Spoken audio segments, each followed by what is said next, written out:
Going live.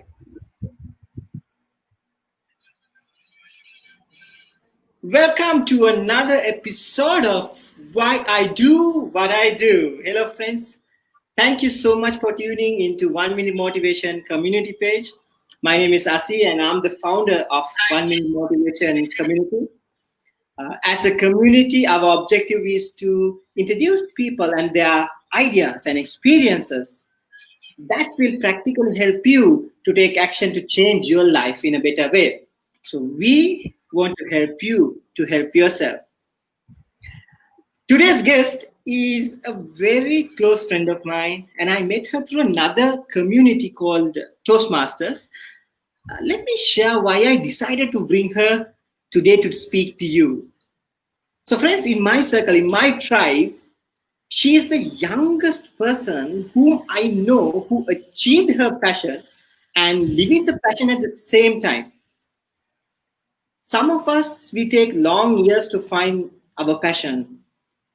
And I know for a fact you came here watching us to find new ways, new methods, how to achieve our passion in a very short time period. And that's why I thought of bringing Ashinsanie, and she already have a successful story. Why not share this story with you? So thank you so much, Ashinsanie, for accepting my invitation. And I'm going to call you Ashi. I hope you don't mind. Hi, Asi. Thank you for having me today. Of course, you can call me Ashi. Awesome.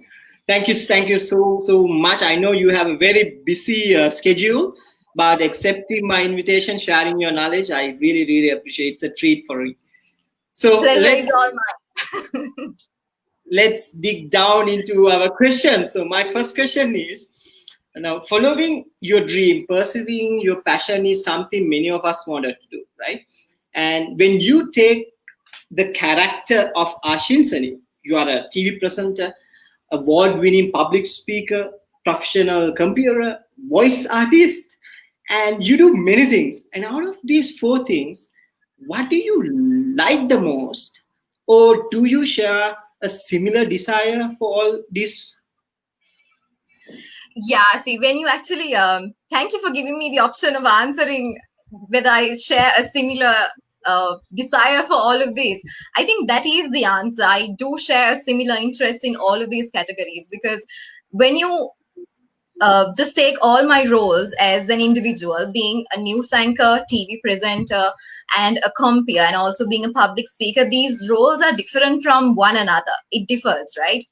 And what's important is to play all of these roles at the given point of time and to live it. So basically, all of what I'm doing right now are my passions. So that's what keeps me driving, and that's what keeps me busy. Like I really don't feel busy as well because I love doing each of these. So my love and passion for the energy goes equally to all of these. So yes, there's no one highlighting out of it. Wow, that's a brilliant answer. Meaning, like when you follow your passion, irrespective of how many interests that you have, you can equally divide energy to each point, right? That's what you meant. Definitely. Wow, wonderful. So I know that you started off in a corporate sector as a human resource personnel in a large conglomerate here in Sri Lanka. Let's talk about your learning curve at the corporate. Before I actually started working at a corporate, I actually started working at the age of 19, 20. Yeah, I think by 20 I started working at an educational institute. After that only, after about 1.5 years, I got the offer from a large conglomerate in Sri Lanka, a blue chip conglomerate, to work in the group of HR. And there I was recruited as a junior executive, human resources. When you talk about the learning curve, I think it was a great learning curve. 1.5 years I spent at the corporate, and there I was exposed to the path of training, learning, and development. And my study path in general is also human resources. So I got a huge learning curve, and I went through a huge learning curve at the corporate, learning from each divisions to how the company works and how the human resources actually works in a company. And as a main part, I was exposed to the training and development sector. In training and development, there only I understood my talent and passion as a trainer. I haven't really come to that in my personal life, but it's like ongoing. I'm working in progress to become a trainer. Uh, I discovered myself as a trainer there, as a corporate level trainer. And there also, I was the youngest employee in the human resources department, and I was the youngest trainer at the corporate. And I was backed up really well, and I was groomed really well, and I understood. Okay, and when you talk about the learning curve, I learned everything, and I was exposed to the corporate training, and the knowledge was shared, and I was guided properly by the supervisors and the CHRO of that company. And after 1.5 years, the learning curve came to a point where, why should I stick myself to an 8 to 5 job Mhm. in life, whereas I had the hunger of speaking more, of going out to the public, because Mhm. my passion was always speaking in public, comparing at events. I've been doing it on a low key basis. And when I was at the corporate, I started getting a lot of opportunities, but I was unable to say yes to those opportunities because I was in the corporate, the corporate rules in human resources and everything, where Yeah. you really cannot go for another way of income. And Mhm. because of that, I was really stuck, and I was giving a lot of thought. Oh my God, I adjusted my dreams to become a trainer. Should I really get inside this box? Mhm. Should I or actually get out? It was a risk. It was a huge risk leaving a corporate, because I left corporate without another job. I took it. I think a person in my age would say, "My God, even now they're trying to get into corporates," and I was leaving a corporate. So that was a huge risk which I made for myself, thinking it's okay to leave without anything. I will make something for me. So that is the learning curve I had at working at a corporate, Asi. Yeah. So I'm curious about this. So how did you now when you decided to leave corporate? How did your parents cope up with that? Did they support you, or did you communicate that to them?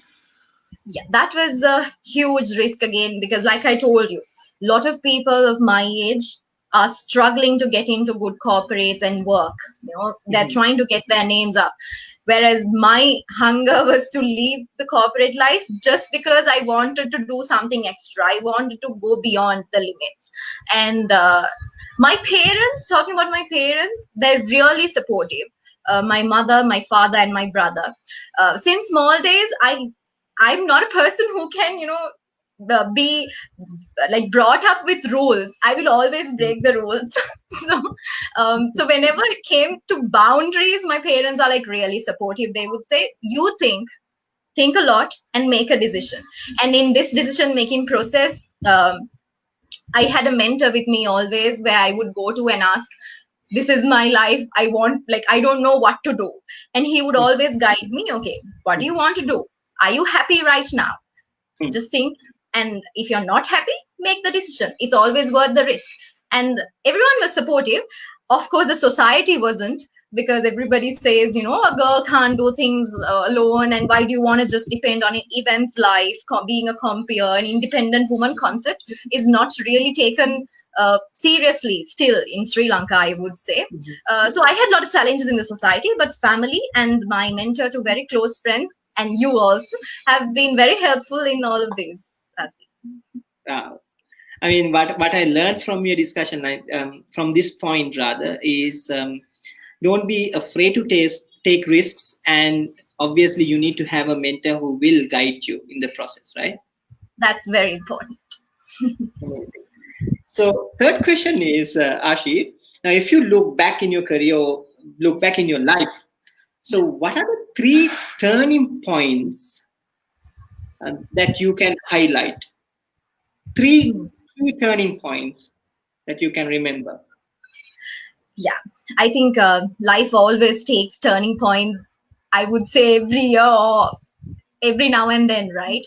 Mhm. But when you talk about the three main uh, turning points in my life, the very first one would be, so I was brought up, my hometown is Gaul, and I was educated at Sacred Heart Convent Gaul till my O levels. And Mhm. after O levels, I had to take the risk and the decision to leave the convent and come to Colombo, and I joined Lyceum International School, Nugegode. So I'm a product Mhm. of both schools.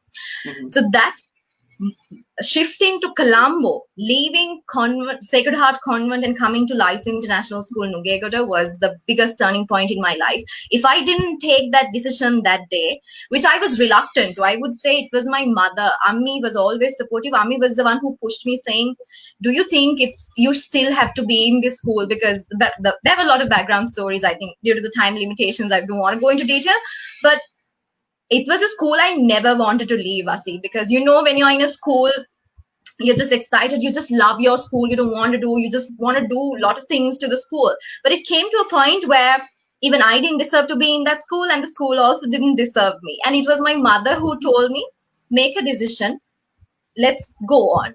And the Mhm. one more reason was, up to O levels I was studying from English medium, and there onwards, by that time Gaul did not have English medium A levels, and that Mhm. was another major reason where I did not want to go into Sinhala medium as well. So I came into Lyceum. If I did not take that decision that day, I'm not here. I won't have this exposure. I won't be this person I am today. So that is my first turning point in life. Second is joining Toastmasters. This happened in 2017, and I am Mhm. forever grateful for my very best friend Kisal Hettiarachi. I would mention his name because he's the one who pushed me to join Toastmasters. And out of that, also, he gave me the club name. Also, go join the Colombo Toastmasters Club because it is a community club. It will suit you. Mhm. And till then, during small days, also, I was really passionate about being a speaker. But only profession we knew as a speaker was a lawyer, right? So every time I spoke in front of someone, everyone's like, "You should do law. You should do law. You should become a lawyer." But I'm never a person who studies a lot and not into theory.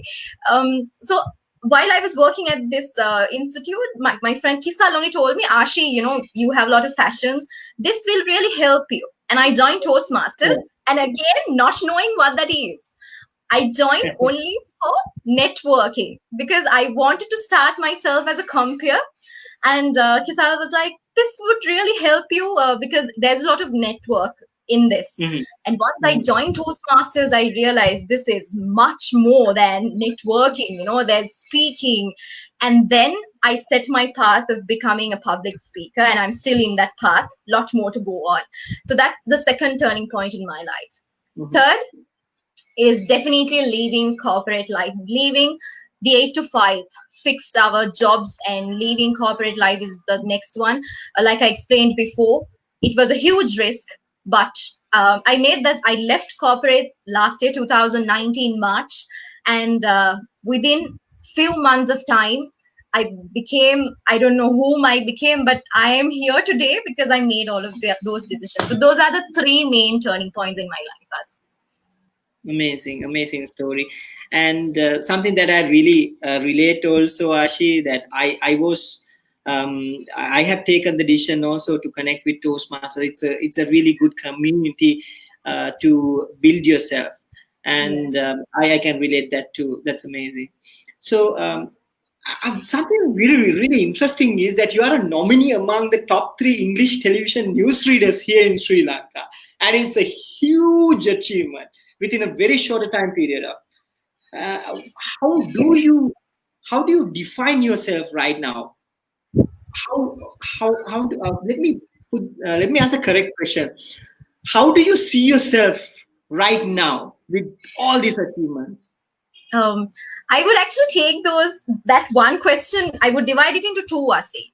Since you ask about the nomination, yes, I am a nominee among the top three English news television news readers in Sri Lanka for Raigam Tele's national awards. Uh, Award ceremony was supposed to be somewhere 2 months back, but due to the COVID reasons, it is postponed. So still, I have the privilege of at least staying among the top three nominations, despite the fact who gets the award. That's not a problem. But coming into the top three nominations was a huge deal because Yeah. I started my life as a news anchor last year, April. Mhm. And within a 10 months of time, Masi, that was the time I was nominated for this. And that was a huge achievement because I never thought, it was always a dream. I set that as a goal for the next year, to be honest, because when setting goals, I would say I want to come into the national awards categories. And here I was, like, even a year before, and within 10 months of time, and within short period of time, and it made everybody happy, and it gave credibility even for my parents and for everybody who started saying, oh my god, you have so much in your plate, news reading, and morning you're doing a show, and evening you're doing an event, after the event you're reading news, and after news you're again going for Toastmasters or another event. So everyone's like, just do one thing. And it's like, no, like, I know how to allocate my time, and I would give my energy equally to all what I'm doing.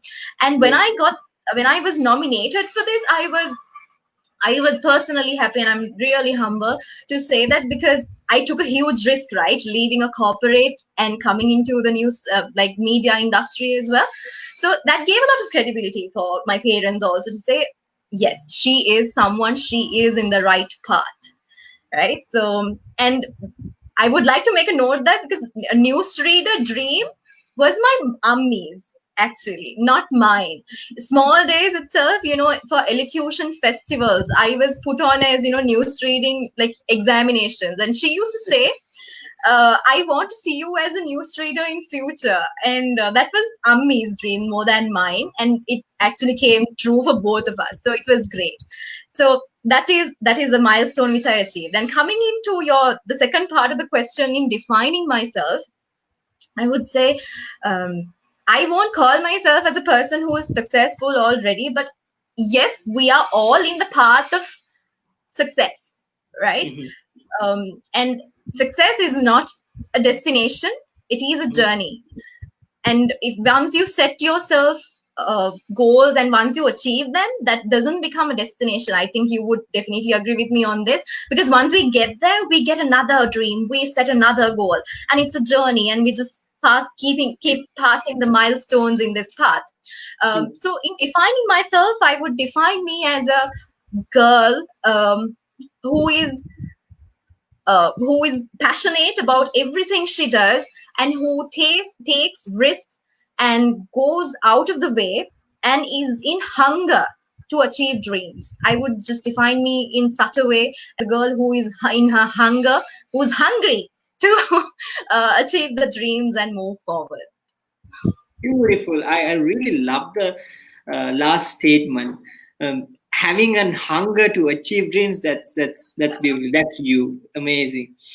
So what I feel is like every day we open up new chapters in our life. Every day we learn new things, and that's what keep us moving. And you having a long way to go in your life, and you are already a successful, even though you don't want to believe it. That's the humility.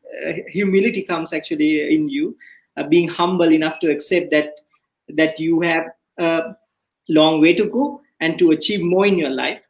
And you are a self-empowered woman, I would say. And what is the advice that you like to give to our viewers? Okay. So just like you asked the question, every day you face new things in life. Every day you face new chapters in life. It's like a book. You keep turning pages, and you finish one chapter, you go to the next chapter. So it's in all of this, I would say, as point number one, I would follow is stay focused, Asi, Mhm. as an individual, and it has helped me big time, as especially as a woman, I would say, to stay focused on what you want. Society is bad, I would say, but you've got to stay focused about the bigger picture in your life. What do you really want to become? What do you really want to be in your life? As long as that's clear, every action you take right now, even right now I'm speaking to you, this interview is going to help me a lot for my future self, the bigger picture of mine, right? That's why I'm allocating my time for this. So once the bigger picture is clear, when things come, should I do this? Will I? You should ask yourself these questions. Should I really say yes to this? Will I be happy with this? What benefits will this give me? And how will this help for me to go to my bigger picture, achieve my dreams? So that's like a main point to any individual, to stay focused in what you want. And as a point number two, I would say, when we grow up, when we walk in this path of success, we will meet a lot of people. Mhm. We will meet the good ones, the bad ones, but we won't be able to differentiate them as soon as we meet them. A lot of people will join you, saying, I'm here, I'll do this for you, like a lot of stuff. And out of this, it will take time for you to realize who are the real ones and who are the not so real ones, I would say. So, and you need to be very careful in whom you really trust. And this is a life learned lesson of mine. You're well aware about all my experiences, Asi. So people will come and go. They will be best friends. But what you need to know is every relationship has a lifespan. Every relationship has an expiry date. This was actually taught to me by my mentor. Whenever I go to him and be like, ayo, this happened to me, what should I really do? And he would be like, you should understand, Ash, every relationship has an expiry date. And he made me realize is now it's like within me. Whenever anybody comes into my life, I am confident that okay, you're here with me, we'll take through this line, we're friends. But I, inside my mind, I know I got to handle things very carefully, because this relationship has an expiry date. It can be a friendship, it can be a relationship with your partner, or it can even come down to the relationship with your parents. I personally know people who had to uh, who go out of the way even from parents, just to achieve their dreams, if the parents are not supportive enough. But I'm so thankful that my parents are really supportive and they understand me.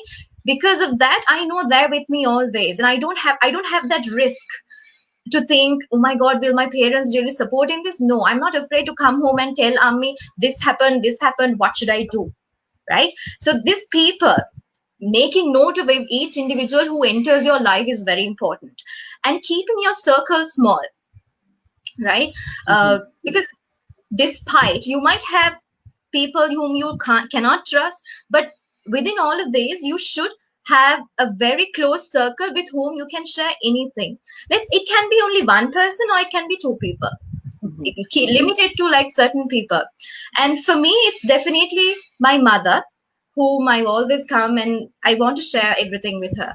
And there comes a point in life where you really cannot share everything with your parents too, right? You cannot share everything which happens in your life with your partner or your parents. In that case, you need to have a very good friend. My very good friend is also my mentor, who always supports me, like I've said before. So my tip number one, or the advice number one, I would say, from what I have learned so far, is, like I said, stay focused on the bigger picture. Second Yeah. one, about people, they will come and go, but we've got to take note of it. And the third one is, have somebody to talk to. Because I see, like you said, as a very young person taking up challenges, taking through risk, it's not easy. Like, the journey has never been easy. And a lot of people think, oh my god, she's living a very fancy and like a fancy life, going from event to event, she's living life. But only we know what hardships we go through behind the scenes, right? In all of this, we got to have one or two real friends whom we can actually share our stories with. And among these two friends, what's important is having a mentor. I would always tell anybody to have a mentor, because you cannot go alone, Nasi. You need everybody, whether they're friends or not. You need everybody. The society, they might hate you, but us not having hate inside us, space for hate, is important. Like I always said, somebody would just ignore me, somebody would talk bad about me, I don't mind, because I really don't carry hate inside me. I would still talk to them when I meet them. But why we got to differentiate. It takes time to differentiate people, but among all of these, we got to have. I would always advise anybody to have a good mentor to support you, to listen to, and guide you. So Amazing. that's the three spots I would give as advice, Asi. Wonderful. Thank you so much, Ashi. I mean, as long as I would love to continue this session, but time is a luxury we both have. However, we have a question from the audience. Oh Our good wow! friend Modita Sindanayaka is Hi, asking. Morgan. He's asking. He has two questions actually. I'm only selecting one at the moment. So, what are the three most important things that you set in your mindset when you are pursuing your goal? So, what are the three key points that you set to your mindset when you're pursuing your goal? If you can um, give an answer Yeah, within 2 minutes, yeah. sure. I would just make it very short. So, like I said, which keeps my mindset straight is the hunger I have. You know, the passion, the goals I've set every morning. I would just recall them. Uh, so, being focused is definitely number one to keep your mindset straight. And second one is something I practice, visualization. Mhm. Every morning, every night when I go to sleep or when I wake up, I see it. So we, even small days, we say when you have a dream, write it down and paste it on your wall and keep so that you can see Yeah. it, and you know you're going to achieve it. So visualization is one thing I would do. I would just, every dream I have, I won't say all the dreams here because they say don't tell them until you achieve them. So you will see. So I focus myself to say, okay, when I achieve this, this is how I'm going to be. And so I will start my day thinking, am I going to do anything productive today to achieve that? Mhm. That's number two. And as number three, for setting my mind up, every night I would just recall the day again. And that's this is the daily basic, the daily practice of mine to keep my mindset straight. So I would just think about how I spent the day. Do I have any regrets? I'll make sure I won't keep any regrets for later, so that everything is helpful for me in this path of success. I hope I was helpful in that answer. Thank you so much. I mean, I hope Modita received the answer. So one is stay focused. Second thing is visualizing, and third point is planning the day. Amazing. So from this discussion, Ashi, what I learned is yes, you need to connect with a good community. You need to have a mentor and stay sharp, focus on what you want, what you Yes. want in your life. So that is my takeaway from this discussion. Ashi, thank you so much for accepting my invitation and sharing your experience here with us, with our community. And Thank friends, I hope you enjoy our little chat with Ashi. Drop in the comment section your thoughts, your insights, and the things that we can improve so we can serve you better. And please do follow and subscribe 1 Minute Motivation Community. We are in all three social media platforms, delivering value to you. And if you think this interview can change someone's life, please do share with your friends or with your family. You never know, a click of a button can actually change someone's life. Be phenomenal, be strong, and be awesome. Until next time, stay blessed. Thank Thank you you so so much, much. Asi. Thank you, Thank you for Ashi. having me. Yeah, cheers. Cheers. Bye.